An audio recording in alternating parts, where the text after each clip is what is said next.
It's the year 198X. The bulb of the torture cell is lit and hung right on the head of the prisoner. The prisoner is hung using the chains tied to his hands. His body is covered in bruises and blood he received after being tortured.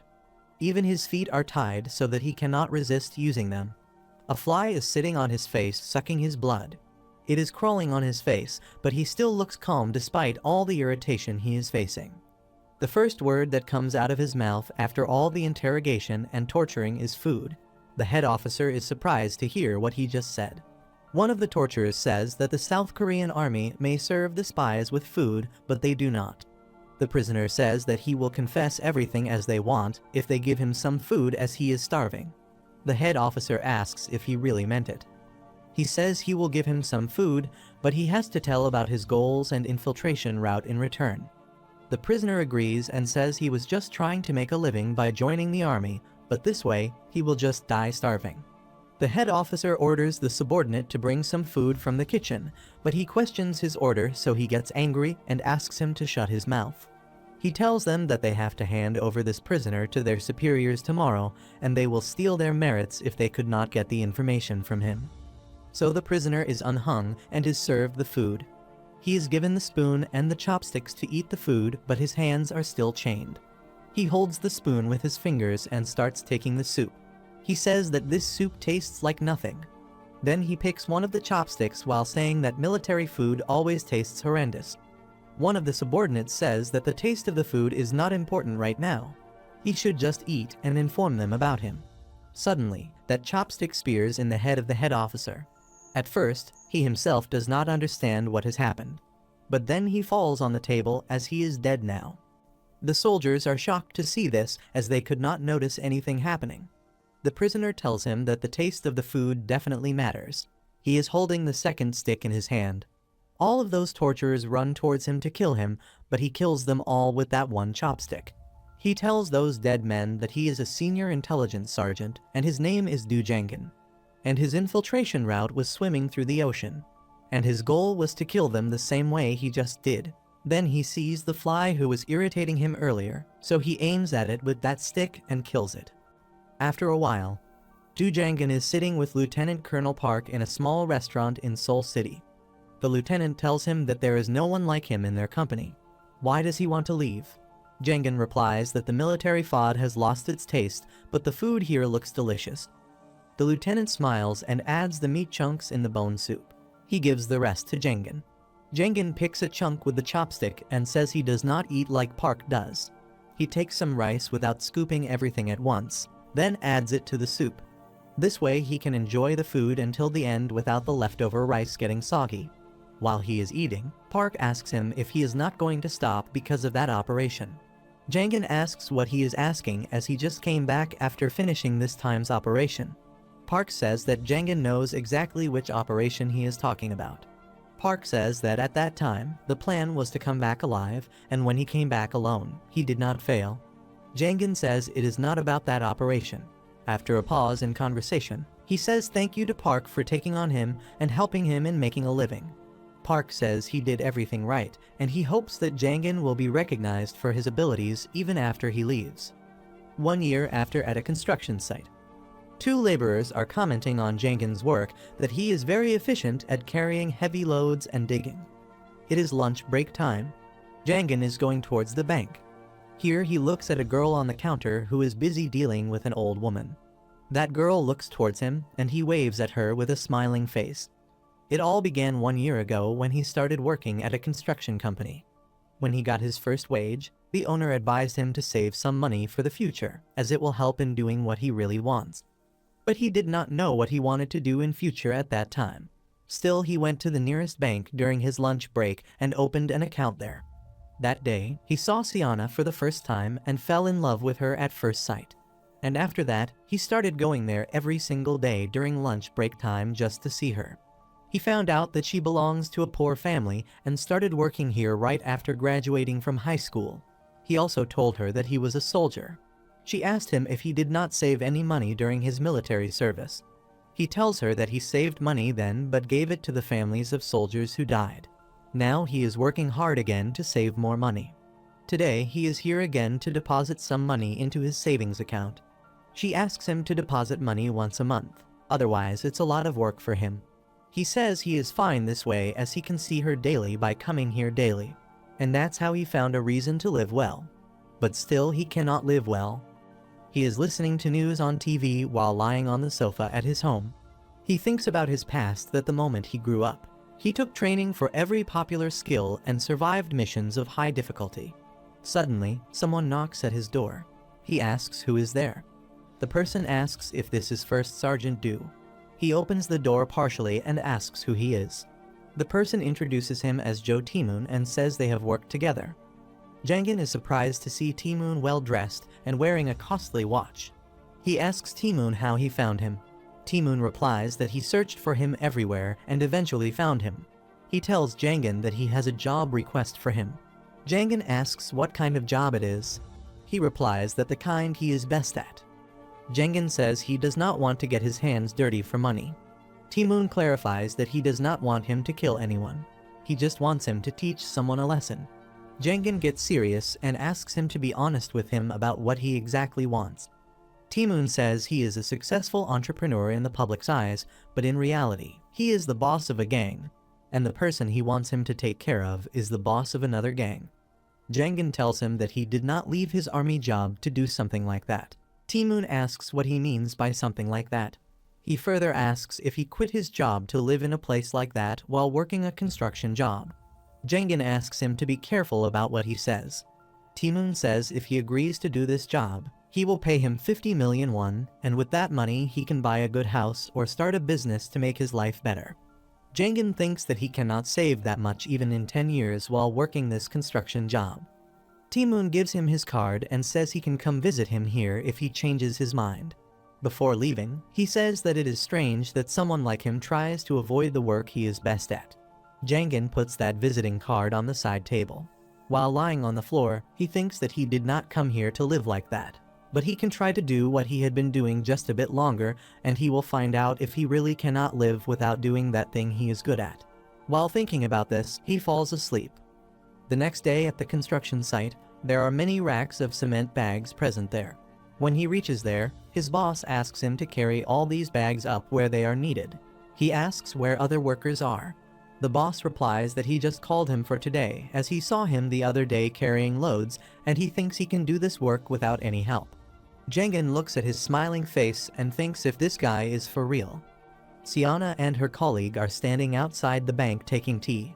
She looks at the sky and says how he will get through today. Her colleague asks why she is saying that. Her face always lightens up when it is lunchtime. Siana asks what she is talking about. Her colleague replies that she is really nice to Jangin. It seems she is interested in him. Siana replies that he just comes to add money in his savings account during lunch break. If this were a store, he would be one of their regular customers, so she would have to treat him nicely. Her colleague says she is probably right as Jangin is not that good looking nor is he rich. This comment makes Siana uncomfortable. She smiles and says he might not be handsome, but he has a nice body though. Her colleague replies that it is because he works at a construction site and has to lift bricks and heavy loads all day. Siana says her father used to work at the construction site as well, but he never had a body like his. She leans on her and says she should get her nose out of her business and she'll stay out of hers. She warns her by saying that she knows about her affair with that manager who looks down at them. While sitting on her counter, she wonders why she got mad earlier when talking about Jangin. Suddenly, he enters the bank and waves at her. She says it is not the lunch break yet, so why is he here? He replies that he will be busy later, so he came a little early. She asks if he is here to put money in his account. He says he just came to see her as he is going somewhere. She tries to understand what he is talking about. He waves goodbye at her and says he will put a lot of money in his account once he comes back. Her cheeks become red by thinking that he just came to see her here. He takes a ticket to Daesun and takes the bus to meet Taemoon there. While sitting in the bus and looking at that visiting card, he thinks that things will probably get better if he does so. Taemoon and his driver are already there to pick him up when he reaches Daesun. While sitting in the car, Taemoon shows the picture of the target named Park Gwanho. He tells him that at present, they both are fighting for the rights to the tourist hotel's slot machines. According to the rules, he cannot fight him directly, as this way he himself will lose the right to the machines. But if an unknown outsider that has nothing to do with their ordeal suddenly shows up and does this, things would run smoothly and he can get those rights. He warns Jangan that it will not be easy, as Park knows that he will come for him, so he is under full security. He suggests that they should wait for a bit until he lowers his guard. Jangan asks him what time it is. Taemoon startles on this question of his. He tells him that it is past 12:30. Jangan says it means there is a lot of time left until it is 4:30 p.m. The banks close at this time. He asks him to take him to Park so he can take care of him quickly. Then Taemoon will be able to deposit money in his bank account before the banks close. Taemoon asks if he goes now, he will have to fight a lot of guys on security. Jangan says it should not bother him. Taemoon takes him to the hotel where Park and his underlings are having lunch. He also warns him about the special guard of the park who is always with Park. That guy used to be an Siren player. Jangan asks what is the best dish at this restaurant. The driver informs him that the special dish here is their fried dumplings. Jangan says he will be back soon and gets out of the car. Park is enjoying his lunch while all his underlings are present there as well. Jangan is sitting at a separate table in the corner having the fried dumplings in front of him. He takes soya sauce and vinegar in a 1:1 ratio and pours them in a bowl. Then he sparkles the powdered red pepper in it. He dips the dumpling in it and eats it. The taste of the food satisfies him. He finishes his meal, takes the drink and thanks God for this delicious meal. After that, he throws the glass towards Park and it smashes on the wall behind him. That fat guy asks what is wrong with him. Jangan says he is trying to pick a fight as the noises his boss made while chewing food were annoying. Park looks at him in a weird way and orders his boys to get him. And they all run towards him to attack him. After a while, everywhere on the floor are scattered food, broken furniture and beaten men. Only Jangan is standing keeping his hands inside the pockets. Park is leaning by the wall in the beaten state. He asks him who he is, as there is no way he did not know a man as powerful as him in this field. Jangan replies that he can remember him as an outsider with severe anger management issues.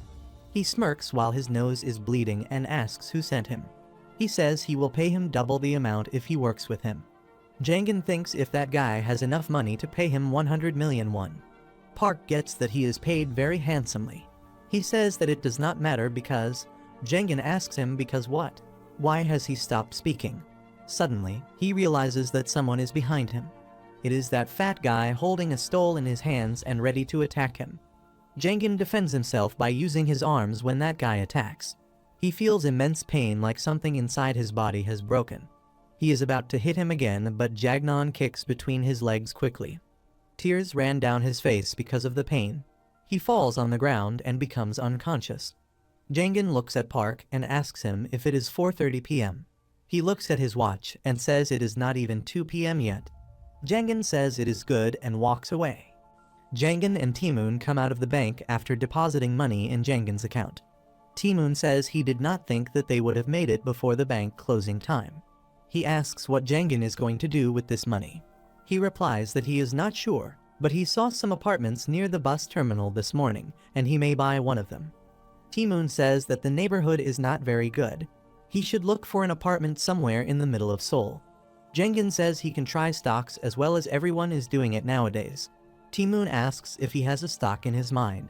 He suggests that he can go for Han Electronics, as there is no chance for a company to go bankrupt who is responsible for supplying electricity to the whole country. Jangan says Sam Electronics seems fine to him, as the new chairman of that company is a smart guy. Suddenly, he feels pain like he just got an electric shock. He asks if they can go to the hospital as it hurts where he got a hit. Taemoon says they can go to the hospital that he visits regularly. Jangan asks what he means by regularly. He replies that there is an old doctor who does not seem surprised when he shows up there after getting stabbed or hurt. His both arms got plastered, and he wonders what has happened to him. The doctor tells him that his arms are fractured. The cracks will take a month to heal. Jangan shockingly asks if he really has to stay like this for a month. The doctor warns him not to use his arms at all, as it will just delay the healing process. Jangan does not like the state he has stuck in. Taemoon mocks him and says someone is going to have a bit of a difficult time from now. They both go to a bar and drink. Jangin feels great, but then he asks if he is allowed to drink in this state. Taemoon asks if he really does not remember how he taught them to drink to heal the wounds. Jangin laughs and says it's been a while since he heard that line. They both keep drinking and remembering their old days in the army when they worked together. Taemoon says he always knew that Jangin was strong, but he didn't know he would beat so many people in such a short amount of time. Moreover, he won the fight with his bare hands. He says he had prepared weapons too, just in case he needed them. Jangin asks how he managed to get weapons. While pouring more whiskey, Taemoon tells him that shotguns are easily available, but he smuggles pistols from Russia. Jangin says he has found a job that suits him well. He replies that the army suited him better. He says the special forces suited Jangin well and asks why he left that job. He becomes gloomy and says he and 3 of his juniors participated in a mission, but he was the only one who came back alive. Taemoon is shocked. Jangin says he felt like he no longer had the right to continue the job, so he quit. He assumed that they would come in his dreams, but they never did. Maybe they hate him very much. Taemoon asks him to have another drink. They both look at all those empty bottles and realize they have drunk a lot. Jangin stands up and says he is leaving. Taemoon asks him how he would go home now. Jangin says he will take the bus as he just wants to sleep in his own bed. Taemoon says he can book him a room in a hotel and he can go tomorrow. But Jangin leaves anyways. While walking on the pavement, he feels like he has eaten too much, so he sits on the bench. But as he had drunk too much, he fell asleep there on the bench. A van of a homeless guidance center passes by him and stops, seeing him lying on the bench.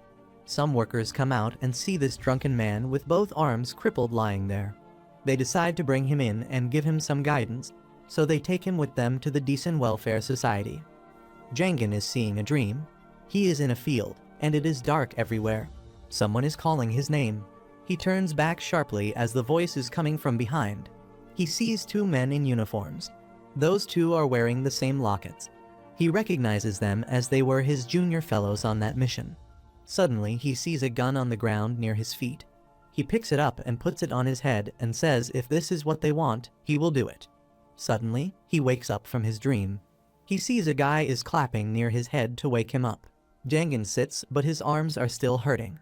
He asks that guy who he is and where he is now. He tells him that his name is Lee Sunjo, and this place is a decent welfare facility. That outfit is inmates' clothing. While he is explaining all that, Jangin stands up and walks away. Sunjo asks him where he is going. Jae-in-jigan stops near the door as it is locked. He wonders why it is locked from inside. Sunjo says he was going to explain that first. He tells him that this is the location where people are imprisoned by force. Jangin is shocked and asks what he is talking about. Someone calls them from behind and asks what they are doing standing there. Sunjo tells him that that person is their platoon leader and has a bad temper, so Jangin must not irritate him. But he is looking at the keys pinned with his arm. He asks him to give him the door keys. That guy looks at him with anger. So Jangin kicks his leg and he yells in pain. He wants to punch in his face, but then remembers what the doctor told him about not using his arm, so he stops. 2 of that leader's subordinates ask for permission to crush Jangin. That guy orders them to send him to the ward. One of them moves forward to beat him. Jangin thinks that he can beat them even with his injured arms, but if Sunju is right and they are imprisoned there forcibly, it would be difficult to escape with injured arms. To escape from here, his arms need to be healed properly. But if his arms get hit even mistakenly, his injury is likely to worsen. So what should he do? At the same time, Sunju comes forward and tells them that this guy just came in last night and does not know where he is. And he has no idea who a great platoon commander is, therefore he behaved in that arrogant way. That guy thinks that it makes sense. Sunju says they should give him one chance and he will educate him properly. That guy thinks and asks Jangin to beg for mercy. Sunju asks him to beg and say that it was all his fault. Jangin is still shocked and processing what is happening here, but still he bends his head and apologizes. But that guy punches in his head and asks him to behave better. Then he asks everyone to go and prepare for the roll call. While sitting in a row, Sunju tells him that he did great, and he will explain the things a bit later. Jangin observes that he is counting the people. He says there are a total of 24 people including the new guy. Then he unlocks the door. While going out, Jangin asks Sunju where are they going, and he replies that they are going to have breakfast. After listening to the name of breakfast, he becomes happy.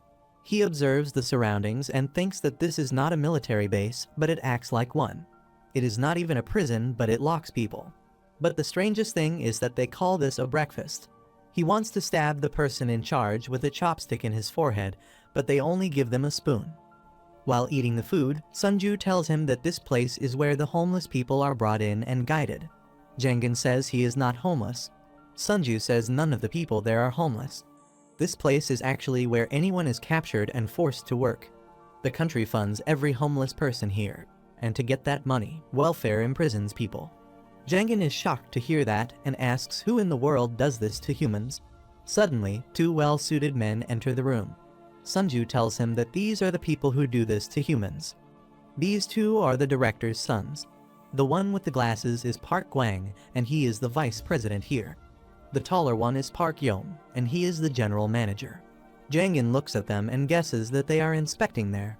Gwang comes to him and asks how he got these injuries on his arms. Sunju tells him that Jangin is the new inmate who came here last night. Gwang asks if it would be possible for him to live on welfare like this. Sunju says he is taking good care of him and he will teach him everything. Gwang appreciates his efforts. Sunju says he wants to be an honor student. Gwang gets his intentions and says he will remember his name the next time he picks for this post. Now Jangin also finds the real motives of Sunju for being so nice to him. Gwang asks Jangin if the food here tastes good. He replies that the food is really bad here. Gwang asks what he just said. Sunju also starts worrying as he was just doing good in front of the platoon leader, but now he is again misbehaving. Jangin says he does not think this food is for even humans, as everything is so rotten in this food. Gwang lifts that tray and pours it on his head. He says that he should be thankful to them for giving him this food. He smashes the tray in his head and says how he dares to complain about anything. Blood rushes into the eyes of Jangin due to anger, but he does nothing due to his fractured arms. Gwang yells at Sunju to teach him, so he says nothing crazy anymore. After they leave, Sunju asks Jangin if he is alright. Jangin is cleaning himself after that humiliation at the breakfast table. He cannot even clean himself properly due to his fractured arms. After that, he and Sunju are brushing the ground outside as this is the work they were assigned to. Jangin says that his clothes are not drying properly as he wore them right after washing them up. He is still angry because of what Gwang did to him earlier. Sunju tells him that his clothes will dry automatically when he works under the sun. He says that he should be relieved that Gwang did this to him before the bath time, otherwise he would have to wait to clean himself. He replies that it is unethical to do this to the people at all. An old bald inmate comes there carrying clothes to wash and says he agreed of this welfare. His name is Park Ini. Everyone bows in front of him. Ini starts addressing and says there are various trees in the world and each of those have their own use. Likewise, humans also have their own use according to their respective characters and potential. However, those all standing in front of him are worthless beings who are completely worthless outside. He calls them twisted and unattractive trees. Then he says that just like Jesus, he became a carpenter, pruning and trimming useless trees like them so they can find their worth. Everyone starts clapping unwantedly. Jangin does not like all the nonsense he is saying shamelessly. While pretending to listen to him, he discovers the structure of the welfare facility. This place is made by cutting off the middle of the mountain. Most of the place is surrounded by a high wall. The only place without the wall is the cliff where the mountain was cut. There is only one main gate. If he tries to escape through the gate, those guards will attack him at the same time. So it is difficult to escape with these arms. Ini walks down the stage. He hugs his sons and says thank you for taking care of this place. Guan goes on the stage and announces the name of the inmate selected as the honor student. Sunju is excited and hopeful that he might be selected as the honor student. Jangin asks him what an honor student is. He replies that it is the person who is selected to send home from the welfare. Gwang says that the person selected this time is Kwak Dayong. Gwang calls him on the stage to say something. Dayong says thanks to him and says he is happy as he is finally going home. He is taken to the staff office where he asks when he will be sent home. Gwang tells him that the doctor will come and check his health last time before he is sent home. After a while, the doctor comes there and does a general checkup of his and declares him healthy. Then he gives him an injection by saying that it is a nutrient that will keep him healthy outside. Soon, Daeong falls unconscious. Two people carry him outside when Gwang asks them to take off his outfit as it can be used for a newcomer to save the money. Doctor calls Gwang amazing and asks how he can think about saving money in this situation. He replies that he is not a nonsense like him who gambled away all his money and now working under him. He warns him to stay in his limits if he wants to save himself. Daeong is lying unconscious in the operation theater room. The doctor asks the helper about today's order. He says it is liver and kidney. The helper asks if they should not put this guy on anesthetic gas as he may wake up anytime. The doctor thinks it is an insult and asks that helper to do just what he asks him to. Meanwhile, Daeong wakes up and sits wondering where he is. The doctor tells him that they are just examining him so he does not be scared. He punches the doctor in his face and runs away from there. While listening to the noise, the general manager comes there and punches Daeong in his face. He drags him to the operation theater and shuts the door. Taemoon and his informant are sitting in the same restaurant. That guy informs Taemoon that Gwanho and all of his men are hospitalized, so their organization is paralyzed for now. As a result, Congressman Choi's office decided to grant them the right to operate a slot machine business right away.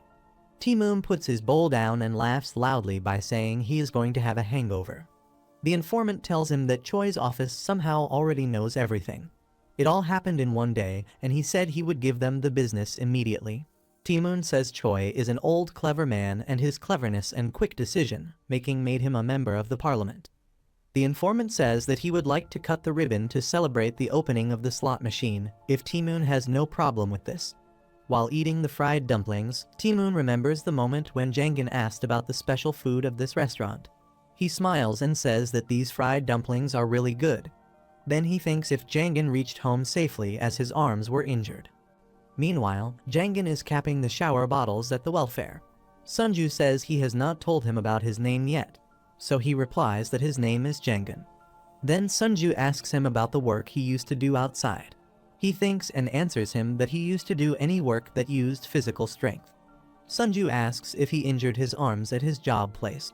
He thinks about the moment when that fat guy hit him with the chair and says yes. The platoon commander comes there and asks them if it is necessary to talk during work. Sunju gets terrified and apologizes to him. The platoon commander asks Jangin what he did in front of the vice president that made him so angry. Before he answers, the platoon commander asks him to forget about the question and be careful next time. He does not answer him, so that guy hits him in his head and asks him to answer. Jangin grins and says yes.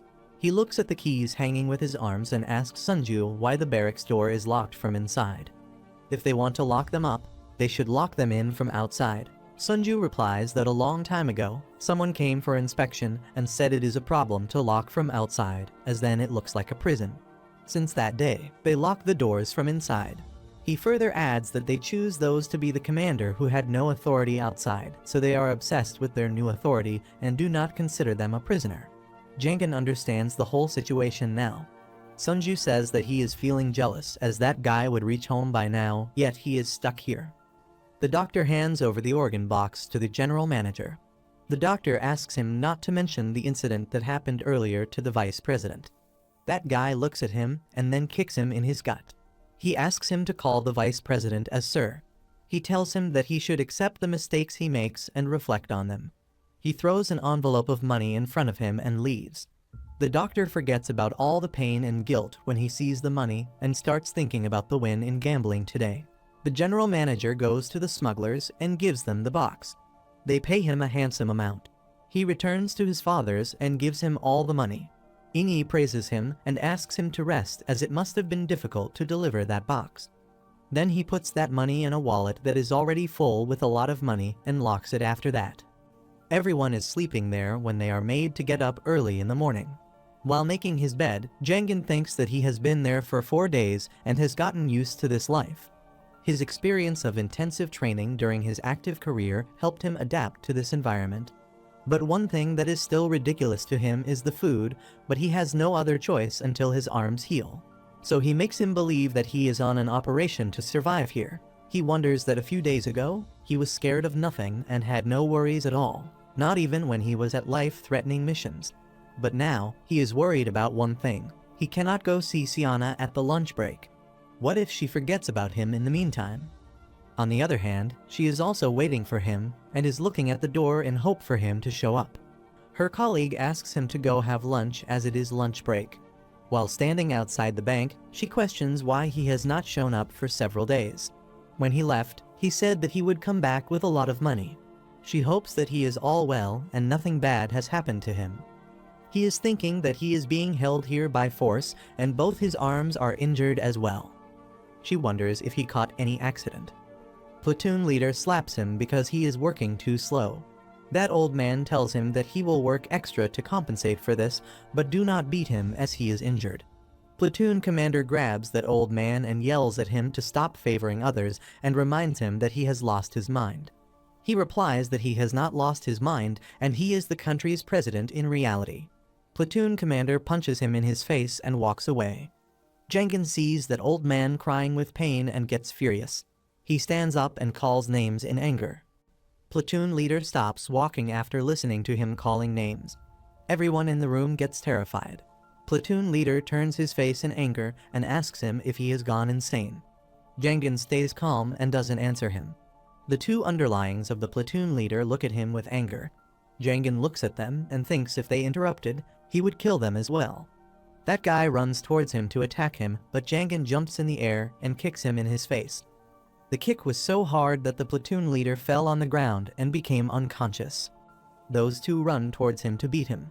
Jangin thinks that it is difficult to deal with three people at the same time when his both arms are injured, but these two are different and he can beat them easily. He looks at one of them and smirks to make him lose his cool, and it works. That guy attacks him again and again, but he dodges it every time. Then he finds the suitable moment and kicks his back knee. That guy grins with pain. Then Jangin throws an upper kick at his chin and knocks him down. He throws a single kick to the last guy and he falls down as well. All the inmates present there are surprised to see one man beating three people. After doing that all, Jangin realizes that he lost his temper. He may get in trouble if an employee comes there and sees all this mess. Suddenly, Sunju starts cheering his name and all of the other inmates follow him in it. He tries to shut them down, but they don't. He is worried that if any welfare worker comes now, things will become more complicated for him. And what was feared happens. A worker comes inside and asks what is all this noise about. All of a sudden, every inmate shuts his mouth. When that guy looks at the platoon leader fallen on the ground, he brings out his stick. He points it to him and asks if he is the one who did this. Jangin says nothing and thinks if he kicks him and throws his stick away, and hits in his face with head, and then kicks him in his abdomen, he can get rid of him. He questions himself if he should do this, because if he does, he will subdue this guy and get out of here. But in the end, he will be blocked by high walls and a steel gate. ND staff will approach him too and would try to stop him with full force. Besides, if they find out that he kicked a fellow of theirs, they will be more angry. And in that situation, it would be difficult for him to protect his arms. He definitely can knock down a few of them without using his arms, but if he gets a more severe arm injury, HW won't be able to escape at all. So the best action to take right now is to apologize. So he bends down in front of him and says he did all that by mistake. At the same time, those two brothers come there. Guang asks if he is the one who caused this mess. Jangin realizes that things cannot be more complicated than now. Guang says it is amazing that a single man with injured arms took three guys all alone. He says he thought him a fool who could not stand up for himself and just complained about the food, but he is certainly much more than that. He asks him what he was thinking while doing this. Then he says how dare he think in the first place. He tells him the rule that platoon members always listen to their leader. He has made that rule and others have to follow it no matter what. Jangin thinks if this guy is for real who wants to control others' thinking. Guang glares at his face and says he still can see his mind behind his eyes, thinking about something. He tells him that he will be in the punishment room for 3 days. Even Sunju is shocked to hear this punishment. Jangan thinks it sounds like a prison cell and 3 days in a cell is not a big deal. Gwang laughs hysterically and says when he would return from that room, he would not have any thoughts behind his eyes. Gwang asks him to reflect on himself in these 3 days of punishment. He waits for an answer from him, but Hangan does not speak any word and keeps looking in his eyes. Gwang turns and looks at his brother as giving him a sign. Yom walks towards him and calls his name, but Jangan still does not reply. So he punches in his face, breaks his nose, and it starts bleeding. Then he tells him to answer Gwang. Jangan says yes twice. Then that guy kicks in his stomach and asks him to reply once. That guy is pushing Jangan's limits, but he has to stay calm. So he answers again and says yes. That guy again hits him in the back and asks him to answer loud and clear. Before sending him to the punishment room, Gwang wants him to make an example for others so they don't revolt against him. That employee takes him outside to lock him up in the punishment room. Sunju is worried about what would happen to him at the punishment room. Hangan looks back at him and smiles. By seeing him smiling, Sunju thinks that he must have gotten hits on his head multiple times. While walking towards the punishment room, he thinks about those hits he got and says that the general manager's fists are strong. He smiles by thinking that his fists are even better and he would like to have a fight with him once his arms completely heal. That welfare employee hits him in the head and asks him to hurry up. He replies that he is coming and thinks he will beat this guy as well.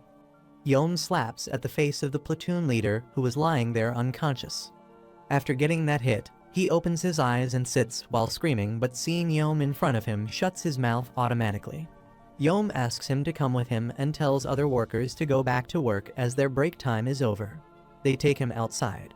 Gwang tells him that in his opinion he is not fit to be a platoon leader anymore. He replies that it is not true and he is definitely capable of being a leader. Gwang asks him how he can say that after getting beaten and knocked out by a man who cannot even use his arms. He grabs his badge and says how he can lead if he is so weak. He thinks that he is not weak, but that guy is stronger and has fast legs. But he cannot tell this to Gwang as he will be removed as platoon leader after that. So he lies and says that he was attacked from behind, therefore he could not protect himself. Gwang asks if he wants to say that he can beat him in the real fight. He orders him to go ahead and beat him right now. The platoon leader terrifies and asks if he really has to fight him.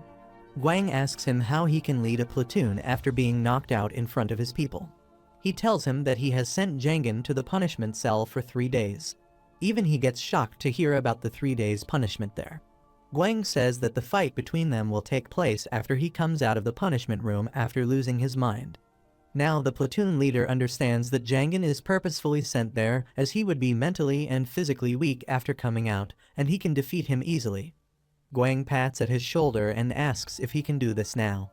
The commander says yes. Jangan is taken down to a basement. There is a huge cell made there, and they enter it. He sees some small rooms there and thinks that he expected the punishment room to be a solitary confinement unit. But he wonders why they did make solitary rooms in the basement. He gets the real shock when that man opens a room and asks him to get in. The reason is that this is not a room. It is a locker where a person can barely fit. He wonders if they really punish those innocent people by locking them up here. That employee yells at him to move fast. He points the stick on his arm and asks him to get in before he breaks his arm. He goes inside and barely fits in there. He cannot even stand straight. The door is closed. The whole cell is dark and empty. Jangan thinks that when he was in military training, he was trained in all forms of torture that one could be put through when caught by the enemy. Chamber torture was one of them where the person cannot sit or lie down, so he cannot sleep properly in this uncomfortable position. The person cannot even eat, drink, or even pee. The person is forced to stay in this position. He thinks that this kind of torture is used to break an enemy bot physically and mentally, but how can they use this kind of torture against the normal people? But the more worrying thing right now is that he has to spend 3 days here. It is his first night in torture chamber and 5th night in this welfare center overall. The 6th day starts when the sun starts lightening the sky and spreading beauty outside. A whole day has passed since Jangan was locked up in that punishment cell. But he is unaware of the time and all the other happenings outside. He wonders if it has been a day already. He is exhausted. He keeps falling asleep and waking up in this standing position. He is not sure if he slept or just closed his eyes for a few seconds. But above all these things, he is hungry. He wants something to eat and his tongue keeps saying one word: food. On the other side in the 3rd platoon hall, Sunju is getting beaten by the platoon leader. Everyone else present there is terrified to see him like this. He is crying with pain as he is not used to it. The platoon leader yells at him and says he knows Sunju sided with Jangan while he was unconscious. He asks how he likes it now to get beaten for sided with him. Sunju tries to say something but the platoon leader kicks him in the leg and shuts him up. Your Excellency tries to make others feel shame as they all were involved in the rebellious scheme, but now everyone is hiding their face like they know nothing about it. The platoon leader grabs Sunju from his hair and says he will show him what happens to the guys who go against their leader. Then he hits his face with his knee and throws him on the floor. He keeps beating him with his foot. Your Excellency comes to him and asks him to stop this brutality and says why he is picking on him. The platoon leader looks at him first, then kicks him also so that he falls on Sunju. He asks how he thinks he is questioning. The platoon leader and his 2 underlings keep throwing kicks on both of them and keep calling them Fraxia. In the director's office, Inyi is packing money in the shoe boxes. He puts that money in the bags and says this is the bribe for the government workers. He prepares 3 bags and says the money in all of them is the same, so they just hand them out in order.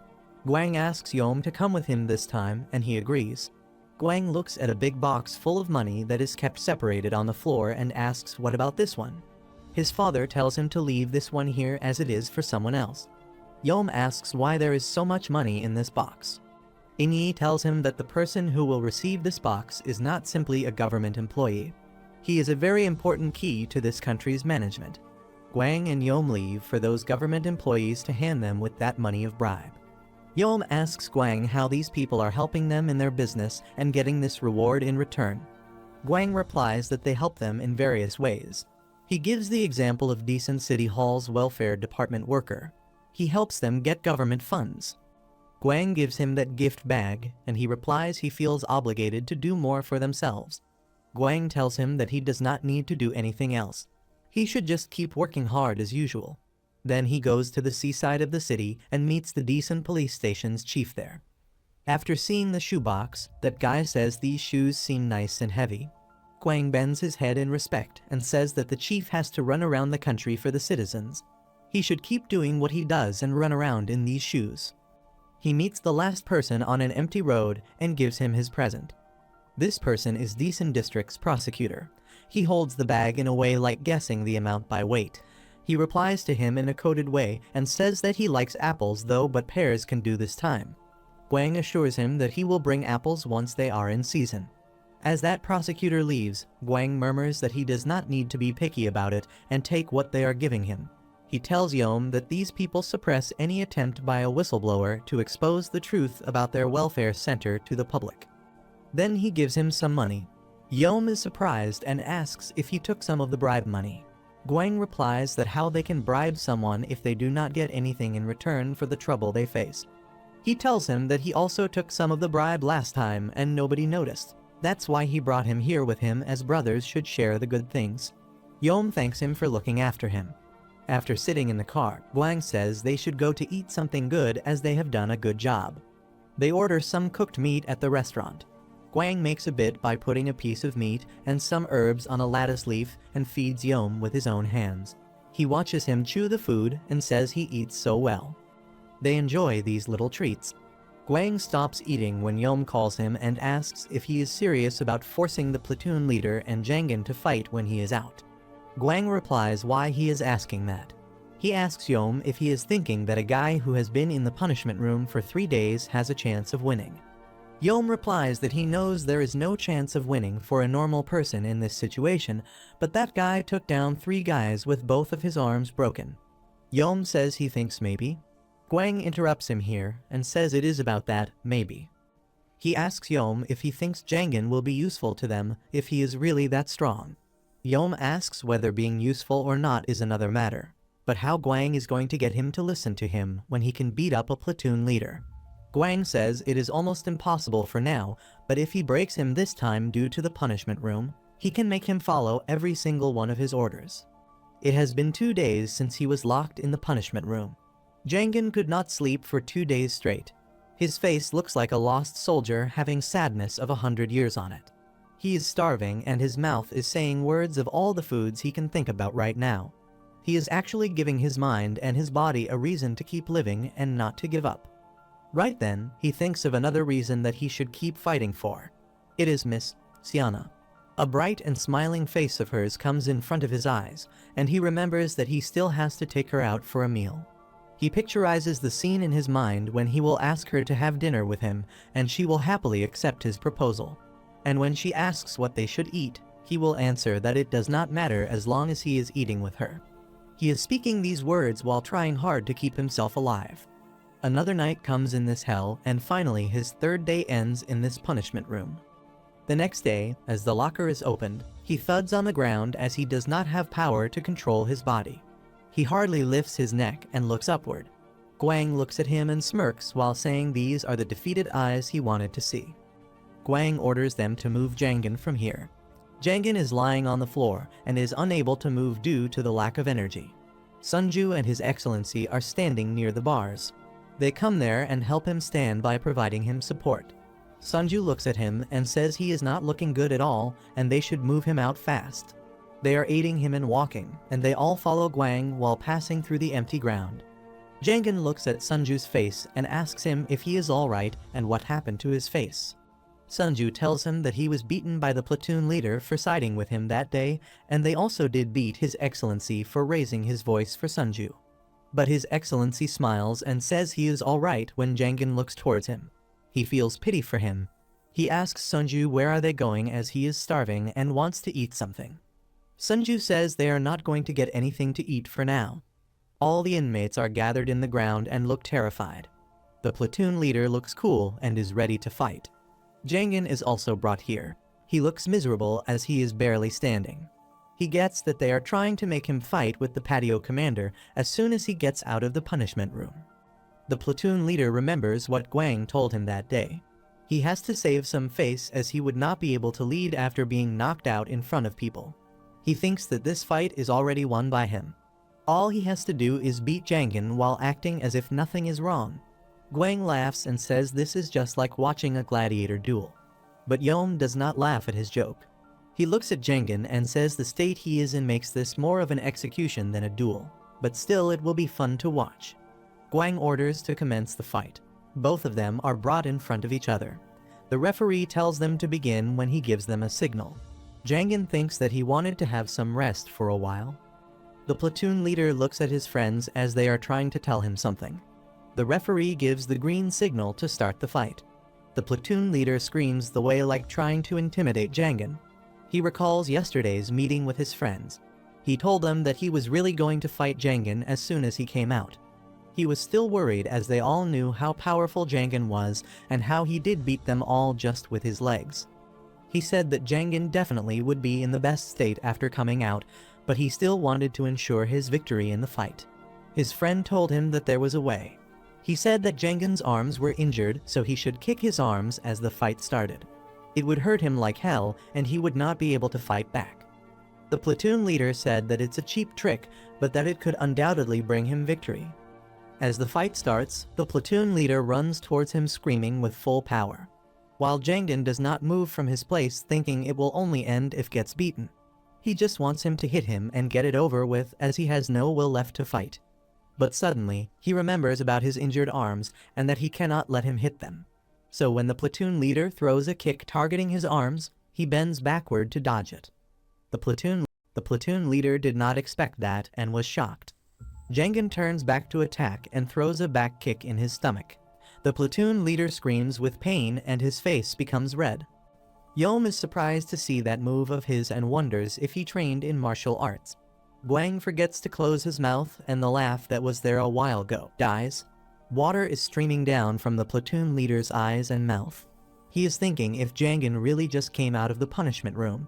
If yes, how he could be so strong. Jangin looks at the injured faces of Sunju and His Excellency who were beaten for cheering for him that day. It increases his anger and the desire to take revenge rises up in his mind. He looks at the platoon leader who can definitely see what is going to happen with him next. Jangin kicks on his face and breaks his nose so that it starts bleeding. This one hit makes him fall on the ground. All the eyes forget to blink. All the faces there are extremely shocked. Jangin is not cooled yet, so he keeps hitting him with kicks on his face. The friends of the platoon leader are terrified to see what is just happening there. Sunju gets excited and again starts cheering for him. Your Excellency is happy too and says he always believed in him. The platoon leader seems half dead as foam comes out of his face. Jangin goes near Guang and asks him if he is satisfied now. Guang replies that he is a funny guy and yes, he is completely satisfied. So he says he is going to, but before he completes his sentence, his eyes shut automatically and he falls on the ground. The referee runs towards him to check if he is alright. Guang inquires what happened to him. The referee looks at his face and says he is sleeping. Guang smirks and says this guy is extremely amusing, and he has thought of a good and fun idea for him. Jangin was sleeping peacefully, but suddenly he opened his eyes. He sees Sunju standing beside him, who is excited to see him awake. Jangin looks weak and cannot open his eyes properly. He asks in his feeble voice, "What happened?" Sunju replies carelessly that he fell asleep and Sunju carried him over here. He also skipped work today to be here with him. Jangin tries to sit up. Suddenly, he sees the ribbon and keys attached with his arm and asks Sunju what is this. Sunju tells him that when he was asleep, the vice president named him the 3rd platoon's new leader. He looks at him and asks if he is telling the truth. Gong and Yom are in the office. Yom looks a bit worried about something. Guang is making tea and adds tea, sugar and milk, 2 spoons each. He gives Yom his cup and asks him to be careful as it is hot.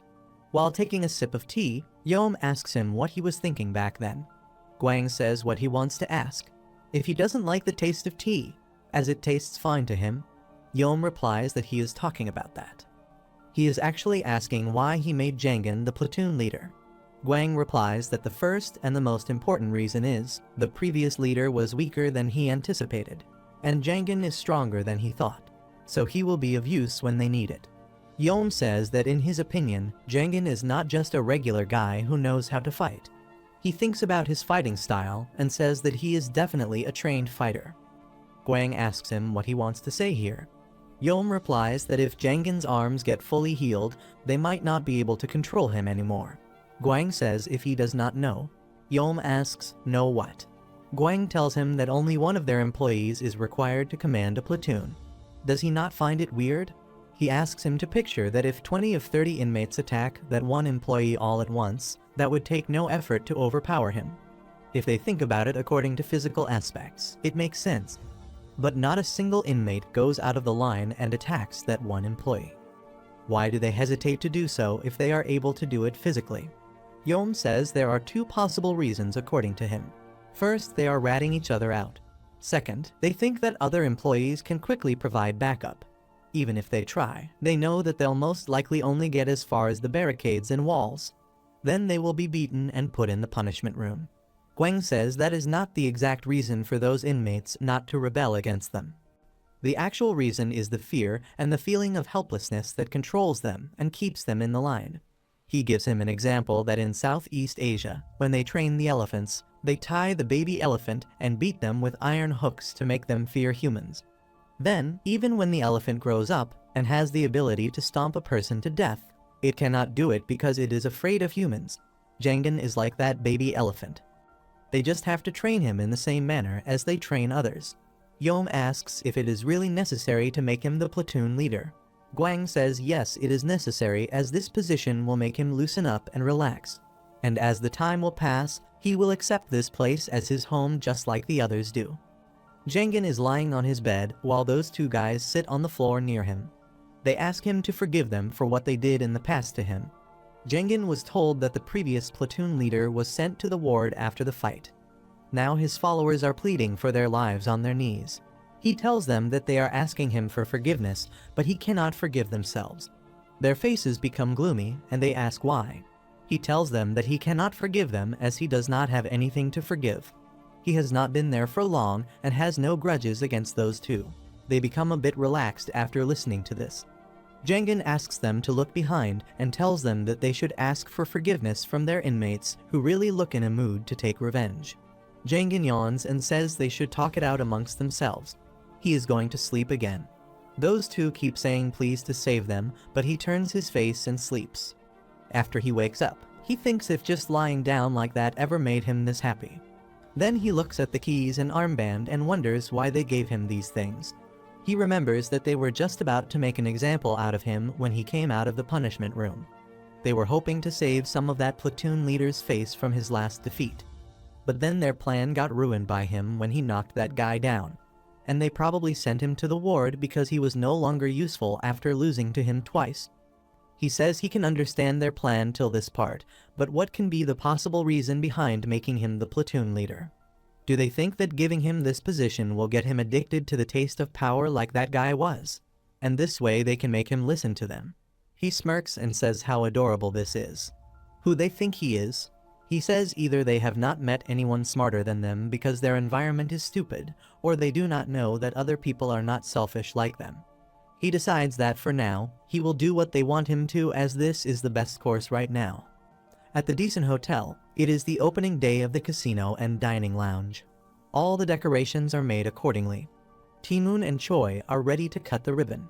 The addresser makes an announcement about the ribbon cutting ceremony and starts the countdown, and the ribbon is cut by them. The media takes coverage of the whole event. Choi shakes hands with Taemoon and congratulates him on this big day and says it was worth the wait. Taemoon bows his shoulder in respect and says it is all thanks to Senator Choi. But in his mind, he calls him names and says if he had not gone back and forth between him and Gwanho, he would not have had to wait this long otherwise. Senator's secretary reminds him that it is time for his next appointment. So he leaves and says they will meet soon and talk about the things they could not do today. Taemoon is still bowing and says best wishes to him for his trip. His personal secretary tells him that the senator is gone and he can stand straight now. Taemoon is worried as he knows the senator will call to meet him again and tells his secretary that he has to prepare another box of apples for him. Then he asks everyone to let's go out to eat.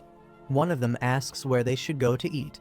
He says they will go to that same place with tasty dumplings, but they can order everything they want as the treat is on him. His underlings use this opportunity fully and order all the food. But Taemoon is happy today, so he is also enjoying it with them. His secretary pours him a drink. He praises him that he has done a good job. Suddenly, he becomes gloomy while drinking. So his secretary asks him the reason for this sudden sadness. He says if this is because of money to give the senator, he should not worry as he will be able to make tons of money with this new business. Taemoon takes another sip and says money is great, but everything is boring these days. He says that when he started at first, he liked it because everything has a set of rules. The strongest ones climb to the top. And just like that, he got rid of the weak ones and made it all the way here. But still he needs to get down on his knees for those who are superior to him. Business rules are dirty. After dinner, he says goodbye to his men who are bowing down in front of him. On his way back home, he asks the driver to drop him here. His secretary says that they are still a bit far from home, and he is drunk as well. He makes the car stop as he just wants to take a walk as he will get sober after a walk. Suddenly, he sees Gwanho and his men in front of him. Taemoon smiles and asks where the others are, if they are still in the hospital. Gwanho looks at him with anger and says he came here because he has to ask him some questions. Taemoon says that he knows the rule. If they win against him, he will answer his question. Gwanho grins and orders his men to attack him. Taemoon also gets ready and says he is completely sober now. Park Gwanho instructed his man to capture Taemoon at all costs while he was rushing at all of them. Gwanho and his man were fully prepared, holding their weapons to kill him, so they struck immediately, but Taemoon easily evaded the attack by bending down. Taemoon was glad he reacted on time and escaped the attack, but he didn't realize another was attacking and cursing him. Taemoon evaded the attack and assured the man that he was not cocky as he was simply confident in his abilities. He punched the man straight in the face, making his nose bleed. He was still not in his senses but was attacked by Taemoon again. With this, 2 of Gwanho's men were defeated, and he cursed his fortune. Taemoon smirked and wondered what was wrong with them and what had happened to his confidence from before. They seemed a bit worried now. Abruptly, one of Gwanho's men sneaked away and reached behind Taemoon to attack him, but he noticed him and punched him immediately. He was annoyed as that man interrupted his conversation as he was in the middle of a conversation with his boss and tried to recall where he was again. Ti-moon was startled as another man suddenly grabbed him by his neck, choked him, and lifted him. His face turned pale, and the big muscular man frowned and wanted him to continue spouting his nonsense now. However, Ti-moon couldn't say anything in this state, which irritated the man, and he yelled that he said to continue and wondered if he would not say anything now. The muscular man assured him that his next word might end up being his last, but Ti-moon couldn't breathe, and he swung his leg to attack him. The other men of Guan-ho took a peaceful breath after seeing this as they were all saved by that man, but their happiness was momentary. They were shocked when their comrade got hit by Ti-moon, and he got out of his strangulation, coughed, and clarified that he needed to let go of him if he wanted him to speak. Ti-moon cursed the man and punched him, which worried all his comrades as they lost their last hope. He grasped the wooden stick and was confident it should suffice as a warm-up, so he inquired them if they should get serious now. He loosened up his tie and was fully prepared to attack them, but Guan-ho requested him to stop as that was enough, and they should talk this matter out. Ti-moon thinks for a while, puts his weapon back, and agrees to talk with him. Later, they were at the empty and silent place, and Ti-moon inquired why he was there, and if he was out to get him because he stole the right to a slot machine company. Guan-ho refused as getting revenge wouldn't get him the rights to the business, so like he said before, he have something to ask Ti-moon. Guan-ho asked him about the guy who ambushed them on his own, and he didn't want Ti-moon to even think about dismissing it, as he was not being one of his men. He had no reason to hide it since he already had the business, so Guan-ho wanted him to tell him the truth. Ti-moon agreed but wondered why he was asking about that guy, and if he was planning to get revenge. He decided to leave and assured Guan-ho that he wouldn't tell him no matter what he did, as he said that he would answer his questions if they won against him. However, Guan-ho was persistent. He looked back and requested that he tell him where he was as he couldn't find him anywhere. Ti-moon was also not aware of his whereabouts as that man left after drinking with him on the night they ambushed. He doesn't know where the protagonist went, and he recalled that his arms were also messed up, which startled Guan-ho. Ti-moon looked at his suit as he got sweaty inside, but he still felt good in this messy condition. After some time, they were all worried because they had failed to get information from Ti-moon. The man apologized to his boss for failing and being unable to fulfill his mission. However, Guan-ho didn't have high hopes from the start because even if he were in peak physical condition, he would have had no chance. Abruptly, Guan-ho and his man were startled as Sang-cheol hurriedly arrived. They were astounded to know that he had returned from reserve forces training and wondered what happened there. After hearing everything from them, Sang-cheol was disappointed as this was not something he expected to happen while he was away for training, and he apologized to his boss. Guan-ho wondered why he was apologizing as it was not his fault that he had to go to reserve forces training, and it was all Kim Shin-jo's fault. Sang-cheol was aware that Jo Ti-moon was behind all this mess, so he wanted to kill him immediately. However, Guan-ho instructed him to forget about it as he needed to do something else and inquired if he had heard of the hospital where Ti-moon men were being treated. Sang-cheol affirmed as he knew about that hospital, which was run by an old man. Guan-ho rambled that it seemed like the guy who ambushed them broke his arms, so he was probably treated there. So he instructed him to go and get his information, but Sang-cheol wondered why his boss wanted to know about that man. Sang-cheol assumed that Jo Ti-moon might have paid the protagonist, and the one who stole the business was also him, so he thought they should go after Ti-moon. However, Guan-ho disagrees as Jangan stomped on his pride, which is detrimental to a gangster. Sang-cheol had no choice but to agree to his senior request, so he assured him that he would undoubtedly find that man. The following day, at the hospital, the doctor inquired if he was hurt or injured anywhere. Sang-cheol affirmed that it hurt right at his heart because someone messed with his senior, which worried the doctor. Soon, he grabbed the doctor's face and slammed him on the table, and the doctor utters that the person's name was Du Jangan. So Sang-cheol asked about his social security number and address, but the doctor didn't know. The doctor clarified that he doesn't take that kind of information from patients brought in by Mr. Jo, which worried him. He called his senior, Guan-ho, and informed him of everything, which worried him as his man could only find that guy name and instructed him that he had somewhere he need to go to. His people found a bar where Du Jangan and Jo Taemoon were drinking together, and Taemoon was there. Sang Cheol went to the bar and ordered the man to give him a bottle of soju and a udon. After getting his order, he asked the man if he had seen a man with a cast on both his arms. The man affirmed that he had seen a person and wondered why he was inquiring about him. Sang Cheol gave him some money and instructed him to give him more details. The man took the cash and rambled. That guy got drunk after a couple of bottles of soju and said he needed to go home. He further explained that the protagonist said he was going to take the bus, and the man thought he was not from around there. However, the man knew that the buses probably would have stopped running at that time because it was too late. Shortly, someone called Choi Sang-cheol and furiously asked him what he was doing there. He recognized them as they were people from Jo Taemoon's gang, and he instructed the bar owner to go and hide somewhere, as he would ask him for more details later. Other gangsters approached him, and Sang-cheol rambled that he came to eat udon because he heard it was delicious. However, that man reminded him that this bar was around their territory, so he shouldn't have arrived. Choi Sang-cheol wondered why they were so pissed off and what was wrong with eating there, as it was not like he barged into their territory and ordered an udon. The man whispered near him and asked him why he was having a temper tantrum. The man informed Sang-cheol that his gang got defeated while he wasn't around and wondered if he didn't hear that. This infuriated him, so he threw hot udon on his enemy's face and then attacked his head with a bottle. Then he furiously stared at the remaining men and asked them if they also wanted some beating. Then he stepped forward, which worried those men while their senior was holding his head as it was injured, bleeding, and mourning. Soon, Sang-cheol kicked at his face and threw him away, which infuriated his companion, and they rushed toward him to attack.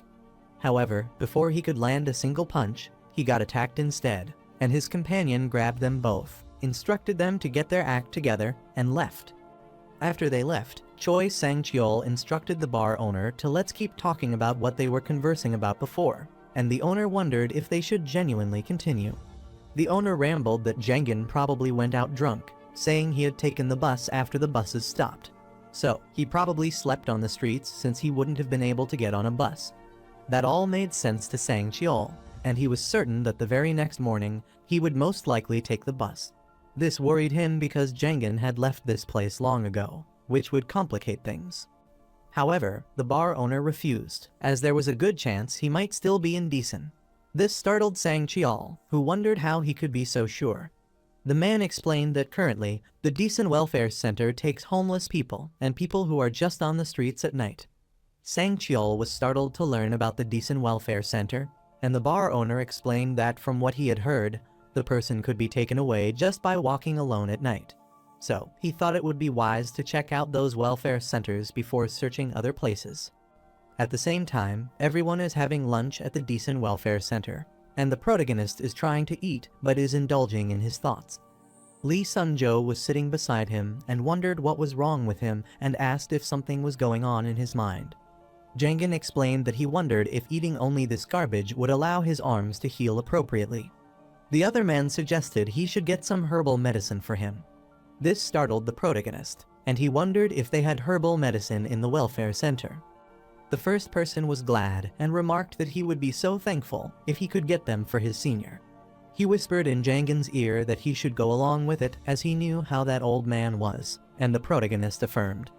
Abruptly, the protagonist was startled when he heard a man greeting Park Yeom and Park Gwang. While passing by, Gwang stared at the protagonist and was astounded to see the third platoon leader. The protagonist greets the vice president. Gwang knows that Jangan has been there for quite some time now, so they ask him how the food is there. The protagonist was thinking about how to rate the food and answer, but Lee Sun-jo, behind the vice president, was worried. In his thoughts, Lee Sun-jo requested Jangan not to say something out of line, just like the last time. The protagonist uttered that it was delicious, which delighted the vice president, who was confident that it might be delicious, and they left. Soon, his comrade appreciated his senior, as he did well and gave the appropriate answer to the vice president. On their way, Gwang was delighted and asked Yeom if he saw humans adapt as their environments changed. Gwang looked back toward the protagonist, whose companion assured Jangan that he could get him herbal medicine.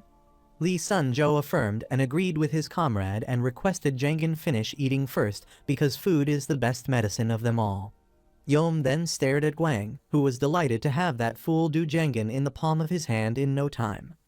Later, they were outside, and Jong Do-won was stuck to the wall doing something, which annoyed Sun-jo.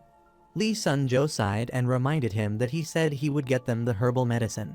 But why was he digging holes in the wall? Jong Do-won instructed Sun-jo to be patient as he remembered what he had promised them. Sun-jo looked at the protagonist and inquired why he came with them instead of resting.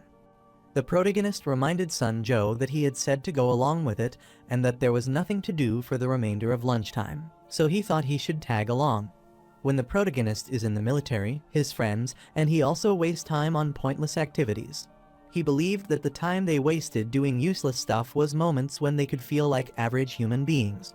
However, such moments are especially necessary for places like this, such as the Decent Welfare Center. Brusquely, they were startled as Jong Do-won gladly told them he had found it, which also pleased Lee Sun-jo. He took something from the wall, opened his hand toward the protagonist, and told him it was herbal medicine. Seeing the herbal medicine that Jong Do-won mentioned shocked the protagonist and Sun-jo, as these were baby mice.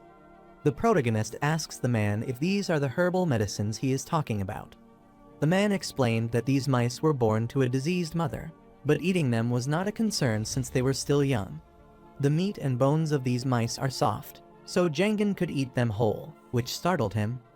The man knew the protagonist needed calcium and protein to heal his arms and asked if he was right. Lee Sun-jo sighed and informed his senior that he was overdoing it this time. He requested the protagonist to let him leave, as they shouldn't waste their time. However, the protagonist indulged in his thoughts, wondering if this man learned this in Vietnam, or perhaps in the Samcheong Re-Education Center. He assumed that he might have picked it up on the streets while not in the right frame of mind. Lee Sun-jo is called the protagonist. He thinks he is right, which delights him, as Jagan also thinks their comrade is overdoing it. However, he is shocked to hear the protagonist agree with Jong Do-won that he needs nutrients for his arms to heal. The protagonist took those mice and engulfed them alive, shocking Sun-jo, who felt he would vomit. The protagonist knows that to survive in this place, he must always remember that he is just an ordinary person. However, to survive this brutal place, he needs to become even more merciless, and he wipes the blood from his mouth. On the contrary, a man wore his dress to leave, and his fellows were jealous of him as he clocked out early. But his fellow was on watch duty that day, which annoyed him as he wanted to go home. Another man asked him what he was rushing for as he wasn't married yet, and had no wife waiting for him at home. The first man remarked that it was because he didn't have a wife waiting at home that he was excited to go home and asked him if he was right. The man rushed to the door, looked at his fellows, and told them that he was leaving now and left. On his way, he anxiously bit his nails and thought he didn't have a wife he desperately wanted to see. But he did have someone he dreadfully wanted to see. Soon, he was at the gambling den, playing cards with some other man, anxiously looking at them. He wanted those cards to let him be the winner as they bet a lot of money. He was delighted as he saw both the cards, and finally, it was the time that he could win. He looked at the money. The man had already loaned out money from the house, and it was too late when he realized it. But he thought it would be fine as he would win anyway. One of the men gladly slammed his card on the table as he got 5, which pleased him. Then another threw his card and thought he won as he got 7, which delighted him as he assumed that luck was on his side that day. The man gladly threw his card and informed them that he got 9, but one of the men left and asked if he was sure about that because he thought he had horrible luck. This shocked him, and he wondered what he meant. The man threw his card as he got a flush. This worried him, and he furiously asked how he had won. He was startled as someone put his hand on his shoulder. The chubby man appeared and reminded him that he had lost all the money they had lent him. The man tried to explain everything to him, but the chubby man didn't hear. The loan shark said that since he had lost, they should have a private counseling session on how he would pay them back. A few moments later, the man was tied at the place and was beaten severely, and he wondered how things came to this and why that person got a flush.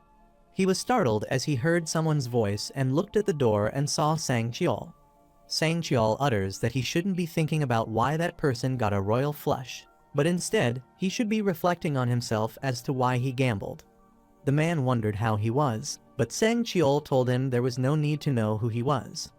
He asked the man if he worked at the Decent Welfare Center, which shocked him, and he wondered how he knew that. Sang Cheol clarified that he would ask the question and needed that man to confirm whether the person he sought was there. However, the man refused as he couldn't tell him because the inside information was confidential. Sang Cheol knew about that, which was why he came all the way there to ask him. But still, he bought his debt from those house managers, so that man was now indebted to Sang Cheol. This worried the man. Sang Cheol looked at him, smiled, and assured him that he could get rid of his debt if he did what he said. This stunned the man, and he asked him if he would do that. Sang Cheol put his hand on his shoulder and decided to ask him again what he wanted to know. Sang Cheol inquired if a guy named Du Jengen was in the Decent Welfare Center.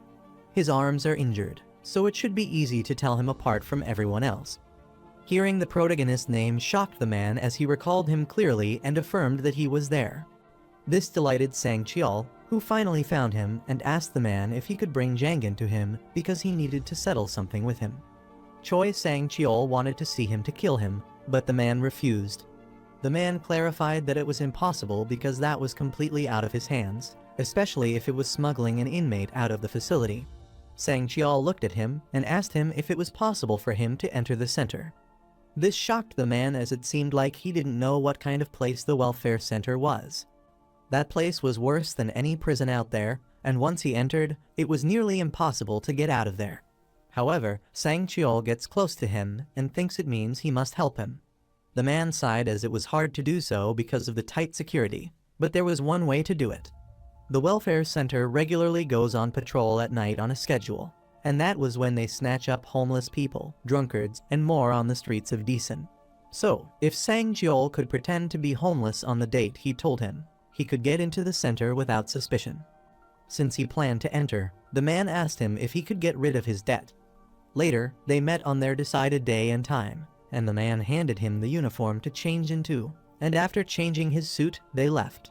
Sang Cheol assured him that he would write a letter confirming his debt repayment, but that would only be if he got into the center and accomplished his objective. Soon, they reached the welfare center, and the man informed the 3rd platoon of the newcomer's arrival.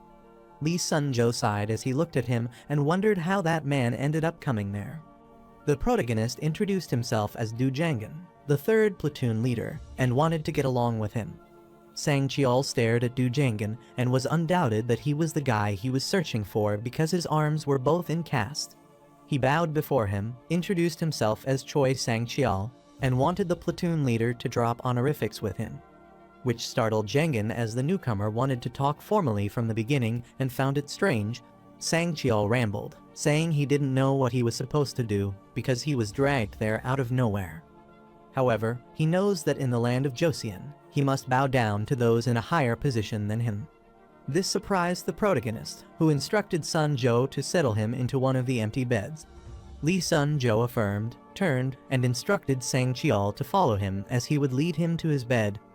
On their way, Sun-jo initiated the conversation as, from what he saw, he thought he would fit in nicely. Sang Cheol explained that he has past experience with these kinds of environments. This amazed Sun-jo, but whatever the case was, he wanted him to keep up with what he was doing. However, he was startled as Sang Cheol called him and furiously inquired if he got an armband like the platoon leader. This terrified Sun-jo, and he refused. Sang Cheol wondered then why he was telling him to do this and that. Sun-jo apologized and informed him that this was his bed from now on, so he should sleep tight. He affirmed and lay on his bed, thinking about the 3rd platoon leader, Du Jangan. Later, Sun-jo went to the protagonist with teary eyes, which startled him.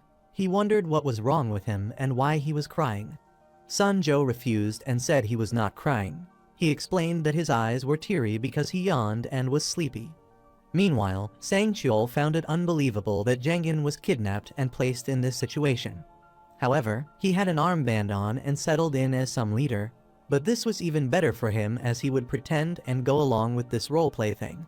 Then, he will wait for the right time to kill him once he lets his guard down.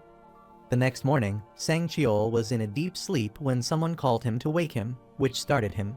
Abruptly, he recalled the fact that he was in the welfare center currently and cursed them as he thought he was back in the military. Sun Jo also woke up the 3rd platoon as it was morning roll call time and instructed everyone to line up in pairs. They hurriedly lined up upon hearing this, but Sang Cheol was annoyed to think that if this trend continued, then getting close to Jangan would be difficult.